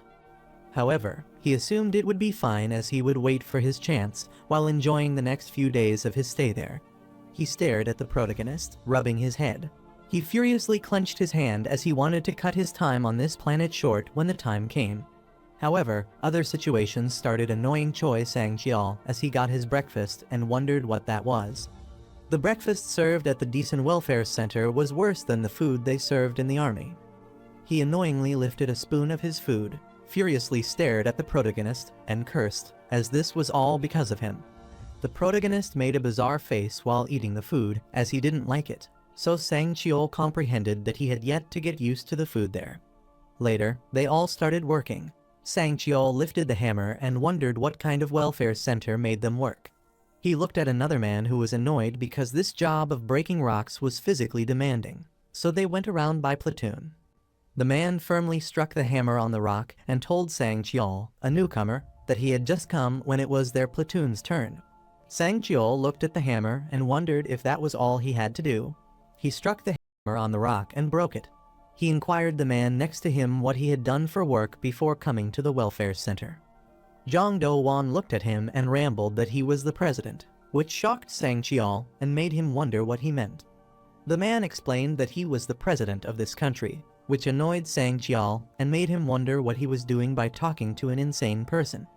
Then he again stared at Du Jangan and cursed him as this was all because of him. He was pissed off as he was not even doing anything just because he had that armband, and he knew that his arms were broken. Soon, he was shocked as some worker put the rock Jangan back, and he rushed away quickly. Sang-cheol couldn't believe what he saw. He wondered how he could run that fast while carrying all those rocks on his back, and if this was even possible. Jong Do-won, beside him, inquired why he was making him do all the work. Sang-cheol apologized and lifted his hammer to return to work quickly. He strongly hit the rock, which broke into pieces, and he was shocked to see the sharp knife-like rock appear from it. In the evening, he felt completely exhausted, like a construction worker, but they would not pay him for all this hard work. Soon, their supervisor arrived and instructed them that this much work was enough for that day. Jong Do-won wiped the sweat with a cloth, was pleased, and found it great that it was all over. The man who helped Sang-cheol get inside the welfare center stared at him, seeming annoyed. Later, they were at the dormitory, and everyone was cleaning and tidying everything. While working, Sun Jo wondered where the newbie had disappeared, and his fellow didn't know, as he didn't see where he had gone. He got furious, thinking he might be slacking off somewhere while they were still working hard. Meanwhile, outside the dormitory, Sang-cheol was sharpening the pointed rock piece he had discovered during work. He was annoyed as he couldn't bear to stay there another day, so he wanted to end things that night and wickedly stared at the sharp rock. After some time at the 3rd platoon dormitory, Sang-cheol was lying on his bed waiting for the right time. He took out the weapon he had created from his jacket. The protagonist was sleeping on his bed while dreaming about eating the grilled meat with Seon-ah. He told her how to grill the meat and rambled like this. If one side was seared, she could flip it immediately. After she flipped it, she had to cook the meat for a little bit longer, and if she could easily cut it with scissors, it was done. So all she had to do was cut it into bite-sized pieces. Seon-ah smiled on hearing this, and the protagonist offered her the first piece of meat so she could eat it first. She diligently put the meat on the leaf along with the other side dishes, wrapped it, and offered it to him. This made him blush, and he found it adorable. He instructed her to eat it first. However, she didn't listen to him and instructed him to open his mouth so that she could give him the first bite. Then he decided not to refuse such a heartwarming offer. He blushed and opened his mouth to eat the food. Suddenly, he woke up and saw Sang-cheol attacking him with a sharp weapon. Meanwhile, Seon-ah had a nightmare, and she shouted out of worry but soon realized that this was just a dream. Later, she was on the bus, sitting on the window seat, completely indulging in her thoughts. She couldn't sleep much peacefully last night and wondered why she had a dream about Du Jangan being harmed. She wondered if she felt upset about him or was still worrying about him. she could not tell the reason. On her way, she looked at the under-construction building and was worried as she recalled about Du Jangan. A week had passed since his disappearance. During her lunch break, she went over to the construction site where he used to work. The construction site supervisor asked her who she was looking for, which disconcerted her. She turned and asked the man if he had seen the person named Du Jangan, who used to work there. The man explained that fellow quit about a week ago and wondered if something was wrong. He wondered if Du Jangan had done something wrong with the bank, and he recalled that he had been advised to put money into a savings account. Xian Ah refused, as that was not the case. He didn't do anything wrong, and she requested he should pardon her. He quit his work, so she thought it must mean he left this place entirely. But she refused because if that were the case, he wouldn't have come there before. She reached the bank, changed her dress, and tied her bow. While tying her bow, she remembered that Jangan told her he would see her again. She looked in the mirror and was certain that something had definitely gone wrong and that something terrible might have happened to him that she was unaware of. She looked at herself, smiled, and wondered what she was thinking about. She had to admit she was not upset because he had left, but she was concerned about him. She entered the room, and although she was still thinking about him and could not discover why she felt so uneasy, she decided to figure out where that person went. On the contrary, Sang Cheol was attacking the protagonist, but he woke up and timely evaded the attack. Then he kicked Sang Cheol in his face hard but didn't give up. Again, he lifted his weapon, rushed to attack Jangan, and cursed him as he wasn't there. All the other people heard the noise, so they woke up, wondered what was happening, and assumed they might be fighting. Everyone wondered who was fighting and heard someone tell them about the newcomer and the new platoon leader. Sang Cheol looked at the protagonist, who inquired what was in his hand and wondered if it was Paleolithic. Jangan again looked at it and assumed it might be Neolithic because Sang Cheol had to grind its edges. The protagonist asked him why he suddenly attacked him without any reason. Sang Cheol flipped his weapon and again grabbed it, then explained that it was because he came there to kill him. The protagonist was astounded as that person knew him because he didn't know him, and his face was completely new to him. Sang Cheol furiously stared at him and explained that he didn't know what he looked like until he came there, but his senior knew him very well and was sure that Jangan might know his senior. The protagonist wondered who that person was referring to, and Sang Cheol rambled that he ambushed his organization when he wasn't around and insulted his senior. The protagonist recalled about Guan Ho and how he defeated them. He smirked and thought he might be kidding him. He couldn't believe that Sang Cheol had received inaccurate information about him from his senior, which startled Sang Cheol.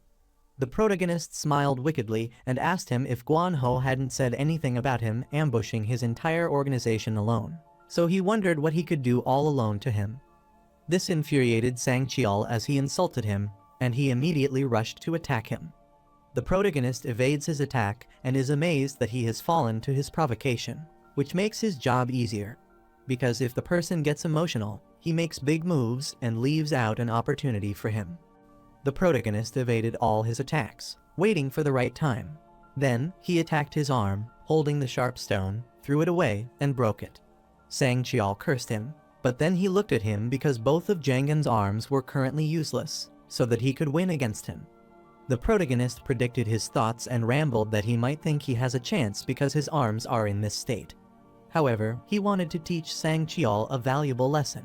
Even if a tiger is toothless, it can still rip a mere puppy to shreds. Being called a puppy by the protagonist further frustrates Sang Cheol. He curses him and rushes to attack him. This makes the protagonist smirk as he again gets tricked by him. As he said before, if a person gets sentimental, they make big moves and leave a huge opportunity for him. The protagonist jumps and kicks Sang Cheol in the face, then kicks at his chest and pushes him away. He kicks him again without giving Sang Cheol a chance to prepare to counterattack. Soon, he lay on the ground huffing and couldn't understand how fast and powerful his moves were. He was like this even though both of his arms were in that state, and he wondered if that was why their organization got wiped out. The protagonist stared at him and wanted him to tell him at that moment that he would never go after him again. Otherwise, he will just put him in a state where he couldn't come after him again. Choi Sang Cheol knelt and promised that he wouldn't come after him ever again to save his life. Since everything was sorted, The protagonist apologized to everyone for all the commotion and instructed them to let's go back to their sleep, and they affirmed and wished him good night. The protagonist couldn't believe that Sang Cheol had just come there for his Hyung Nim revenge and was amazed as he had some loyalty for his senior.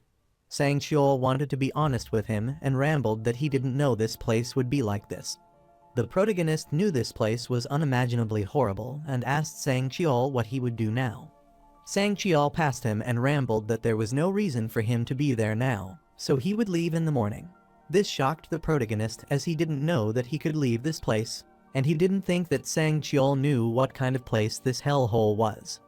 Everyone cleaned the dormitory and wrapped the blankets and bed sheets the next morning. Meanwhile, the protagonist was yawning while cleaning the outer area along with Lee Sun-jo. Abruptly, Sun-jo saw Sang Cheol standing in the corridor leisurely and furiously. He asked if he couldn't see everyone cleaning except him. Sang Cheol wondered what further infuriated Sun-jo, who told him he should also start cleaning. This startled Sang Cheol, who couldn't believe he was telling him to clean. He furiously yelled at Sun-jo, which scared him and made him hide behind the protagonist. Sang Cheol sighed and wanted him to forget about it, as he would get out of there soon, so this didn't matter. This shocked Sun-jo, as Sang Cheol thought he would get out of there, and the protagonist wondered how exactly he intended to accomplish that. Their supervisor, who had helped Sang Cheol get inside the welfare, approached them as he heard the noise from there and wondered why he heard so much talking during cleanup time. Sang Cheol asked the man if he needed a plan to get out of there as he had just gone out. This stunned the protagonist and Sun-jo. While the man was also startled by his sudden questioning, he was left dumbfounded and wondered what he meant. Sang Cheol clarified to the man that he had no business and needed to get out of there. This confused the protagonist, and Sun-jo wondered what was happening. The man was worried and looked back and saw his man arriving. The man worriedly asked him what he was talking about and if he had gone insane. Sang Cheol cursed him and clarified that his business was done there, so he wanted him to let him out of this horrible and hellish place as he was not even a homeless person. The man worriedly grabbed Sang Cheol, cursed him, and whispered that he had explained that this place was not just his average welfare center. However, Sang Cheol clarified that he did not care about what kind of welfare center he was in because he could not take it anymore, so he wanted to leave immediately. The man whispered and informed him that he could not just start shouting stuff like that in front of everyone as he was on duty. Sang Cheol believed that man might have forgotten his place based on what he saw, and if he didn't listen and do as he said, he couldn't clear his debt, which worried the man. Lee Sun-jo was looking at them from afar and wondered what they were doing, and if they were having a date. However, this infuriated the man, and he cursed Sang Cheol as that was not fair, and he furiously stared at him. Then he remembered that he didn't need to get so angry as he just had a good idea, which startled Sang Cheol as he wondered what kind of ideas he had in his mind. The man wickedly uttered that if he kept him locked in there, his debts would practically be non-existent, and asked if he was right. However, this infuriated Sang Cheol, and he strongly punched him in the face, which shocked others. After punching, he grabbed the rod, and while the man was furiously asking him if he was crazy, he got hit in the face. Sang Cheol stared at him, wanting him to dare say that rubbish again. Seeing this worried another supervisor, he rushed to the scene and instructed Sang Cheol to stop there. Choi Sang Cheol looked at the man and hit him with the rod, which infuriated the man. He wondered what he was doing, but soon, he was struck again by him. On the contrary, Sun-jo was dumbfounded and wondered what was happening and wrong with the newcomer, as he had some guts. He couldn't believe his platoon leader had won against him so quickly and praised him as he was amazing. The protagonist laughed and refused, thinking he was flattering him too much and making him shy. Whatever the case was, given the state of those employees, Jagan believed he had a good chance of beating them, even in his state. Choi Sang Cheol was furiously beating them and rambled that he had bottled up his anger since the last night, so they shouldn't have provoked him. The employee was moaning with the pain and requesting to save him from this cruel and brutal beast. Abruptly, Park Yom rushed there. Sang Cheol wanted to kill that employee, so he lifted his weapon, but Yom grabbed his hand. He looked back and wondered who it was. Park Yom was there and furiously inquired what he thought he was doing to their employee. Sang Cheol was worried and wondered who this guy was as his grip was very substantial. Before he can figure out Yom's true identity, he gets punched straight in his face so substantially that his mouth bleeds. The protagonist stared at Yom and knew that even if he managed to knock a few employees out, that guy, who is the vice president's younger brother, Park Yom, would be the problem. Yom grabbed the rob and stroked Sang-cheol, making him bleed and worrying the others who were trapped. Park Yom knew that the other had already witnessed 2 employees get knocked out, so he wanted to make a clear example out of him. He wanted to demonstrate to them what happened when they rebelled against them so that they would think that they were guilty as if they were not him. He kept hitting Sang-cheol repeatedly, and the blood spluttered in the air and covered his whole face. Yom wanted to make them control themselves by making them feel powerless and fearful. While he was hitting him, he was startled as he saw the protagonist coming before him and apologizing. The protagonist explained that this man was from his platoon, and he thought he had lost his mind for a moment and caused all this commotion. The protagonist knows that Park Yom might end up killing somebody if no one is there to stop him. So he puts his hands together and requests that the 3rd platoon leader give him a chance, as he ensures as the 3rd platoon leader that he will educate him properly. Park Yom was shocked by the protagonist's behavior. He was different from before and wondered if he was standing up for one of his platoon members.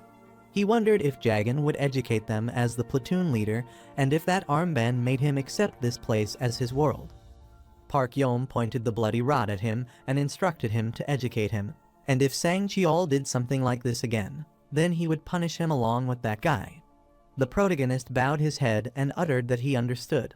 After this, Park Yom dropped the rod and went to his employee. He inquired his man about what had happened there. His employee explained that the newcomer began yelling at the employee in charge of the 3rd platoon and that he wanted to get out of there. He did this with an attitude and dropped honorifics, which startled Yom, but the person in charge of the 3rd platoon apologized for the commotion as he should have handled things properly. On the other hand, the protagonist helps Sang-cheol stand so that he can take him inside to treat his wound. Sang-cheol cursed Park Yom. The protagonist wondered what he was thinking when he demanded an employee get him out of there. Sang-cheol explained that the employee was the one who got him in there secretly, and he cursed him as if he was indebted to him. So, the protagonist realizes the real reason behind the action, but is told he needs to be careful now. Thanks to him causing all that ruckus back there, they might have realized that something was happening between him and the employee. Sang-cheol wondered why he should do that because that man should be scared of them finding out. The protagonist doesn't know how he should explain this to him, and he thinks that the employee is going to try to kill him so he can save himself. But Sang-cheol coming there just for his senior revenge was so loyal to him. Later, they were assembling the spray bottles, and the protagonist asked him if he was saying that he got into the welfare center by threatening the welfare employee facility with a gambling debt. The protagonist smiled and wished Sang-cheol would have taken him out of there instead. Sang-cheol explained that the employee said it was impossible for him to get out of the welfare center, so he had to come personally. The protagonist had to admit that he indeed has strong loyalty as he dared to go to a place like this alone for his Hyeon. Sang-cheol was gloomy as he didn't know a place like this existed when he came there. Otherwise, he wouldn't have made such a stupid mistake. Sang-cheol wondered what Do Jangan would do. The protagonist wondered what he was talking about. Sang-cheol knew he did not plan to stay there for a long time, and the protagonist explained that he would leave when his arms healed. Sang-cheol wondered when it would heal, so Jagan thought for a while and uttered that the doctor said it would take a month to heal fully. He asked Sun-jo if it had been about 2 weeks since he arrived, and Sun-jo affirmed. So the protagonist clarified that another 2 weeks are left, and he should leave by then. Sang-cheol wondered how he would leave, but Jagan didn't know as he would get out somehow. This worried Sang-cheol. He sighed as the protagonist had no solution, so he wondered how to get out of there. The protagonist inquired him if there was anyone outside who knew that he came to the Decent Welfare Center. Although Sang-cheol told Guan-ho everything, he wondered if he would take action and notice his absence.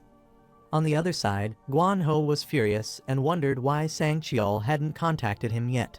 His man wondered if it could be that he was attacked by Do Jangan. Guan-ho rambled that if he got hit, then he should, and if he died, even then, he should have at least contacted him. So he instructed him to gather his men as they had a place to go. His underling agreed but inquired where they were going. Guan Ho rambled that Sang Chiol said he would enter the decent welfare facility to catch Du Jangan, and since then, there has been no contact from him until now.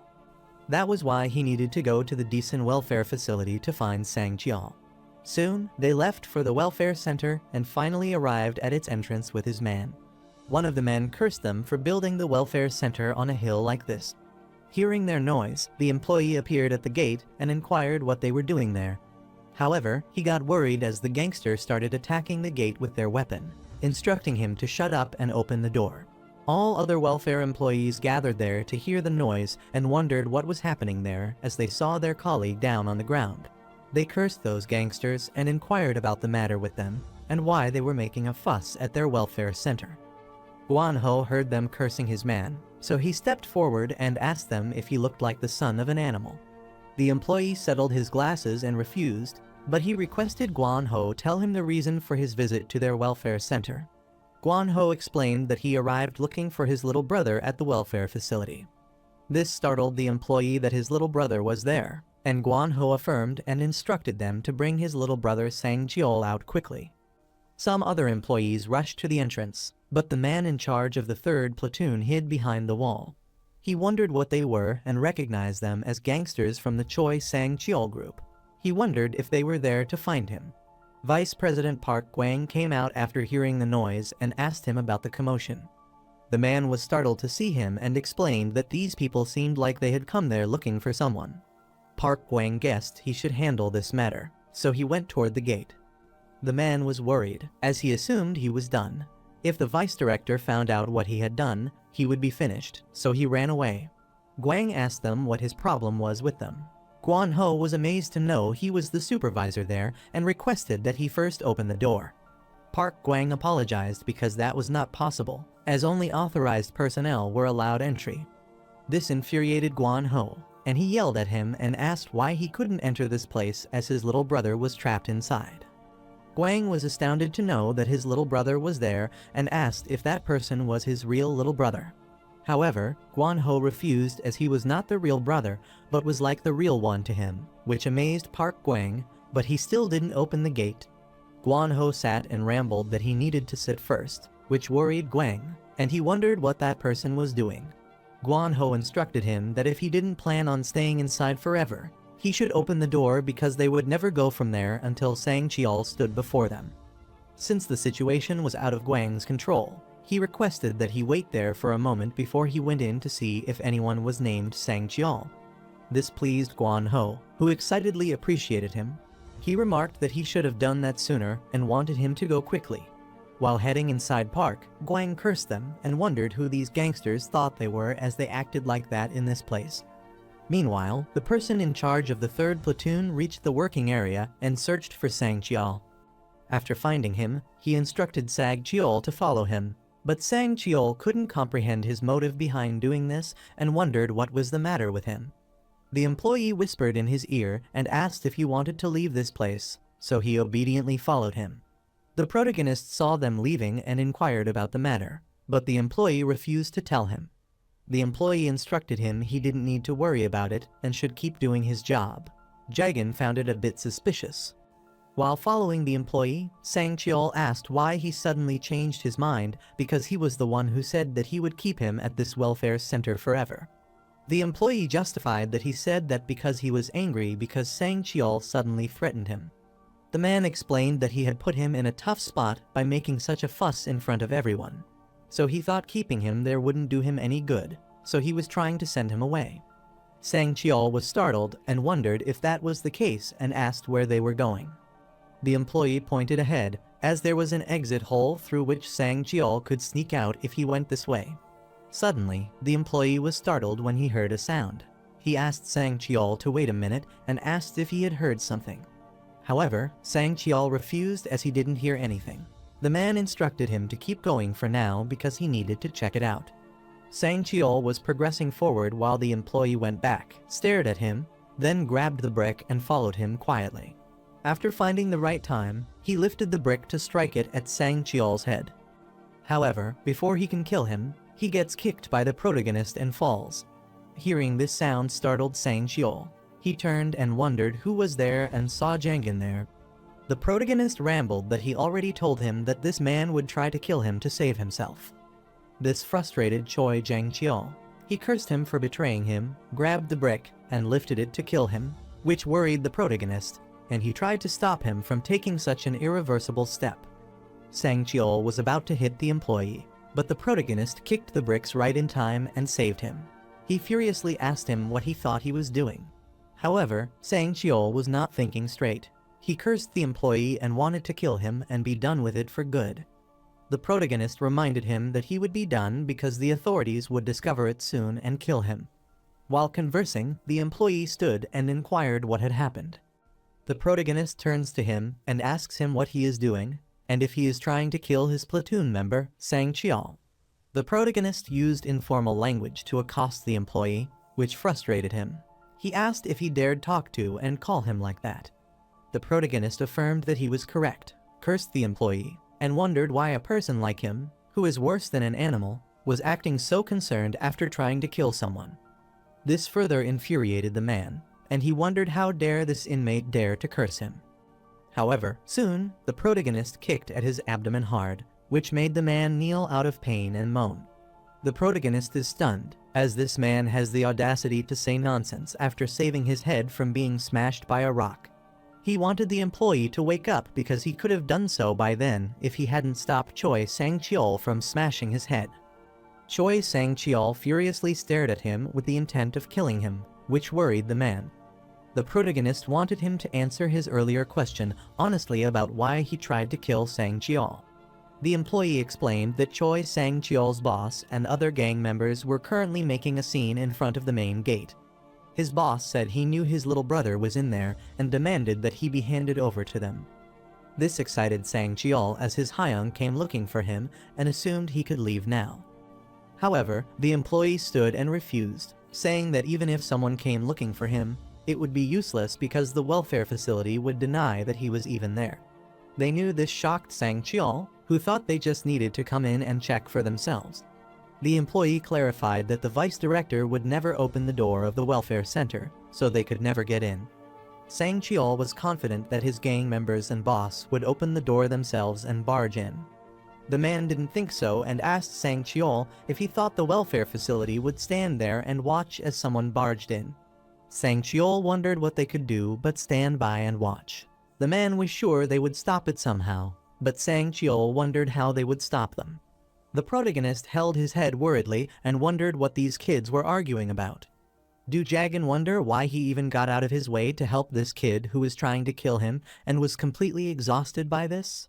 He looked at his armband and remembered that they kept calling him platoon leader, which reminded him of his time in the military. Still, he didn't know why he acted this way.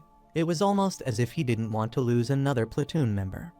The protagonist raised his arm and tried to calm them, reminding them that was not what was important right now because if this continued, both of them would die.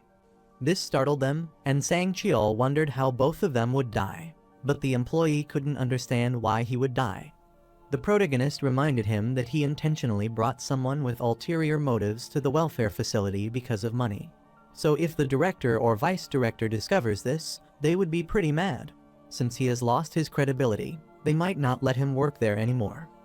However, looking at how the welfare system has run so far, the protagonist doubts that they will fire him.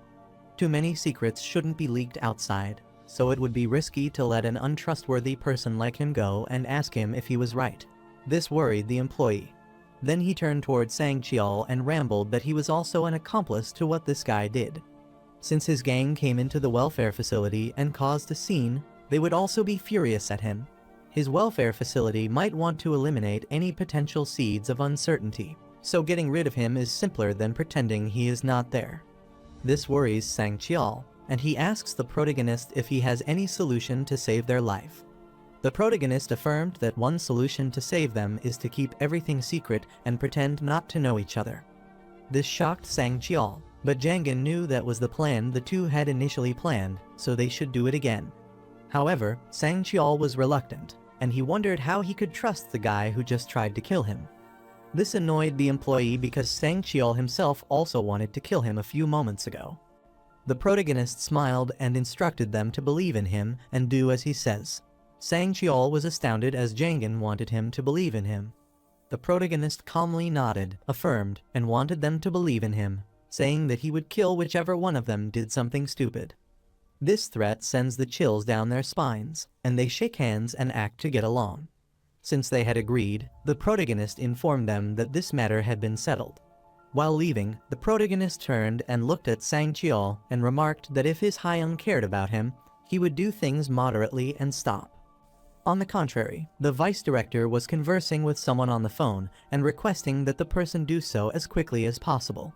After a while, Guan Ho was pleased to see the vice director of the welfare center arriving at the gate and asked him if he checked for his little brother, so he should now open the door for them. Vice Director Park Gwang rambled that he had checked, but no such person was in their welfare facility. This annoyed Guan Ho, and he assumed he might be kidding him by saying that his little brother wasn't there because he was sure that Sang Cheol was there. However, Park Gwang's answer remained the same. No one named Sang Cheol was in his welfare. Guan Ho furiously stared at him and asked if he thought he could get away with putting someone in confinement and coming up with a half-assessed excuse like this. He threatened that if he called the cops and broke down the door to get in, things would only get worse. Though his threats didn't work on him, the vice director settled his glasses and asked him if he would call the police. Guan Ho affirmed, but soon, he was startled as they heard the noise of the vehicle arriving, and the van stopped near them. This stunned him, and he wondered what was happening because he hadn't called anyone yet. The detective came out of the van, which startled Guan Ho, and he wondered why the detective came instead of just regular police officers. He inquired Captain Kang what he was doing there. The captain got close to him and instructed Guan Ho that they should talk. Later, Guan Ho was persistent and certain that one of their gang members was definitely inside there. However, the welfare authorities are not even checking yet and insist that no one like that exists in this welfare facility. Captain Kang got what he was trying to say but informed him that even they couldn't touch this welfare, so he should give up. Guan Ho couldn't believe it and inquired if he was serious about this. He wondered if he was saying that the director there was so close to the police chief that they could go out to eat and sauna together. The detective affirmed and rambled that the director of this welfare is acquainted with their police chief, but he also knows someone higher than that. This startled Guan Ho, and the detective explained that they were there not on the order of the police chief, but from someone much higher up. Guan Ho was shocked and wondered who the higher up could be, and he wondered if it could be the decent city mayor or the local congressman. This was why the detective wanted Guan Ho to bear with it and return and clarified that if his gang member was inside by any chance, then causing a scene there isn't helping. Because the more he pisses them off, the more trouble he will bring to the person inside. Guan Ho could understand what the detective was saying, so he turned and instructed his man to get back in the car because they were heading back. However, one of his men was reluctant, as he wanted to save his comrade. Guan Ho instructed him to wait and said he would explain it later, so he obediently affirmed. He went to the entrance and clarified to the vice director that it appeared that the person he was looking for wasn't there. He thought he had made a mistake, so he apologized to him. Park Gwang knew it, but he wanted to ask Guan Ho one thing and inquired about the last name of the person named Sang Cheol. Sang Cheol's last name is Choi, but Guan Ho gets a weird feeling and gets worried, wondering why he asked for that. He thinks for a hole and changes his